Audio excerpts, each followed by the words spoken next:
Imagine two people inside a room. They are not allowed to speak loudly. They cannot use mobile phones, but they must communicate secretly. So what do? They pass a paper through a small pipe in the wall. That pipe is exactly what we call in operating system as unnamed pipe. So an unnamed pipe is a temporary communication channel. This is used between related processes, a parent and a child. Works in one direction only, like one-way tunnel. Think of it as one-way secret passage for data. So here, what we will be doing is there will be a parent process which will be writing the message and child will be reading the message. And pipe carries the message, like passing a note through a tube. Let's see how this secret communication happens using a C program. So let me add a code, Emacs.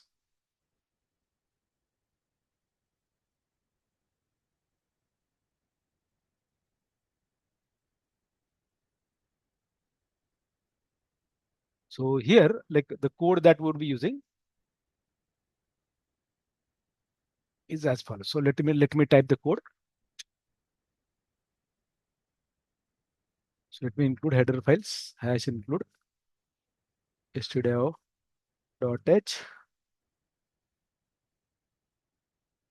hash include unistd.h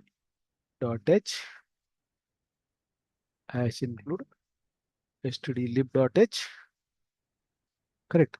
Now we'll create file descriptors. So we'll create a file descriptor for pipe. So this would be two-way, two holes there for a pipe. That's why one is for reading, one is for writing. So that's why we'll have SFD2. We'll consider buffer, that is a message note that would be passed from those two processes, from one process to other. Correct. So integer main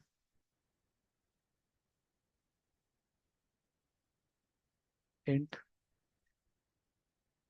We'll use pipe here. So let me save this code and let me go. Let me type here pipe.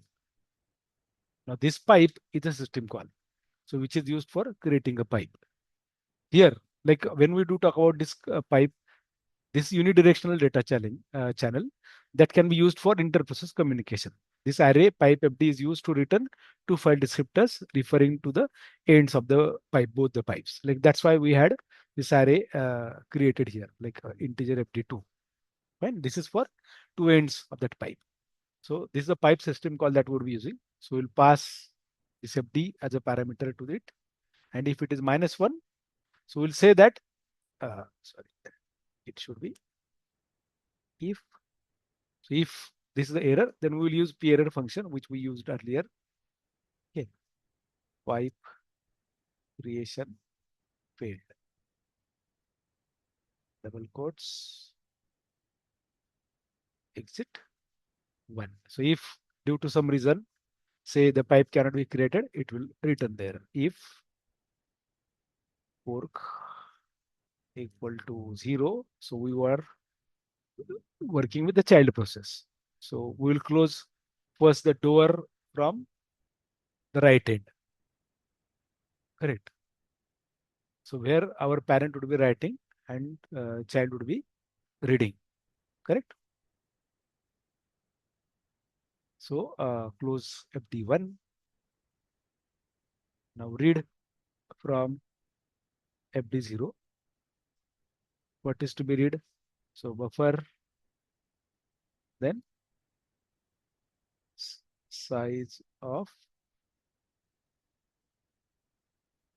buffer. Correct. Then bracket complete, semicolon. Printf child process RECEI VD. Correct. Received %s view double F. Yeah. Then we'll sleep for 10 seconds. Then we'll write close FD0 because we are working with that FD0. This is done for child. Else, we'll write the similar code. Now we'll write reverse way because there we are reading. Now here we are going to write. So first of all, it should close the other read end. So this would be write now. Write what is to be written. So write here message. So hello, next week, hello. So let me take a calendar and let us see the last date. So we'll say like 18th April, 18/04/2026 is last day of teaching. Let us say I'm adding this /n, correct, and then we will add here size of it. So let us count the characters. 1, 2, 3, 4, 5, 6, 7, 8, 9, 10, 11, 12, 13, 14, 15, 18, 19, 20, 21, 22, 23, 4, 5, 6, 7, 8, 9, 30, 1, 2, 3, 4, 5, 6, 7, 8, 9, 10, 40, 11. Correct. So let us write 41. Fine. 41. Correct. And then we don't require this one because we are writing there only. Then we'll ask it to sleep instead of sleep now. We'll just wait for it. So here we'll have to add wait call. Why? Because parent should not finish. That's the reason, just reason. And then close F close FD1. So you can write this below actually, because first of all we should close the file descriptor. Correct. And then once this is done, your parent process is done, return 0 bracket. Fine. So we'll see this code from two different terminals. Like we will see whether the parent and child processes are created or not.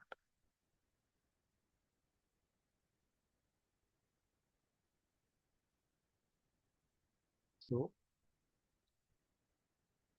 GCC -M32. Yes, we have to include sys. Wait. Hash include sys/wait.h. Now it should remove that warning. Correct. So let us execute this. So you can see parent and child. Correct. So there is the message written. So child process received hello, last day of teaching 18/4/26, 18/4 to 18 April 2026 is last day of teaching. Right. So this is how it works. So you can check, well, like parent is passing this text and so on. Correct. So parent is writing, child is reading. You can definitely write that particular message. And like this is how the code works. Now, if you see this code, ultimately what we achieved here, we had two file descriptors which were created by us. Okay, with FD0 and FD1. Read FD0 for read end, FD1 is for write end. One side listens, the other side speaks. So we created two processes, parent and child, here using for. Okay, so in child, we said that I will only listen. Like that's what we said, read. So it closes the right end. That's why we closed this FD1 and reads the message from the pipe. The pipe here is the buffer, whatever the message that was sent. Correct. Similarly, like with parent, it closes the read end, that is FD0. Correct. And then parent says, I will only speak. So it closes the read end and sends the message through pipe. Important here, if both ends are open, then there can be confusion. So we close unused ends, and this ensures proper communication and clean data flow. Then we added sleep. Why? Because this will keep a child alive for a while so that we can observe output and process behavior. Correct. So pipe created pipe is created using a pipe function, which we saw. There are two ends, read and write, works only between related processes. This communication is unidirectional, and fork enables sharing of pipe. So think of like a scene, probably a movie. Like here, hero writes a message, slides it through a hidden tunnel, and heroine reads it secretly. And that tunnel is an unnamed pipe. Right? So that's how unnamed pipes may look simple, but they are the foundation of interprocess communication, the silent conversation that keeps your operating system alive. Fine. So this is how the parent and child process communicate through unnamed pipe. Thank you.